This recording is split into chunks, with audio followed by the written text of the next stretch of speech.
Welcome to Blizzard Fire. We hope this video helps fire up your solution. In this video, I will show you how to make cream khajoor. This delightful dessert is surprisingly simple and quick to prepare, perfect for any occasion.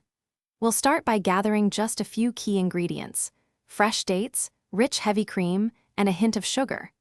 Make sure your dates are pitted and chopped into small pieces, and have a pinch of aromatic cardamom powder ready to elevate the flavor profile. Now, let's get those dates ready. First, soak your chopped dates in warm water for about 10 minutes. This helps them become wonderfully soft and easy to work with.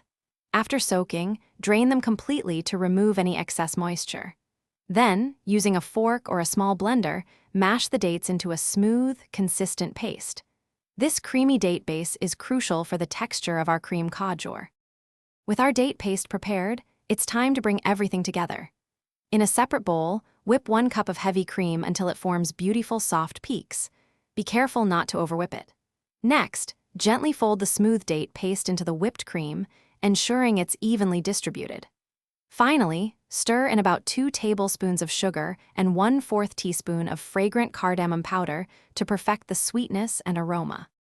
Almost there. Once everything is perfectly mixed, transfer your cream khajoor into individual serving bowls or a larger dish. Now comes the hardest part: patience. Place the dessert in the refrigerator and chill it for a minimum of 2 hours. This allows the flavors to meld beautifully and the cream to set. Before serving, you can garnish it with some chopped nuts or a final sprinkle of cardamom for an elegant touch. Enjoy your homemade cream khajoor. Thanks for watching. If you found this helpful, don't forget to like and subscribe.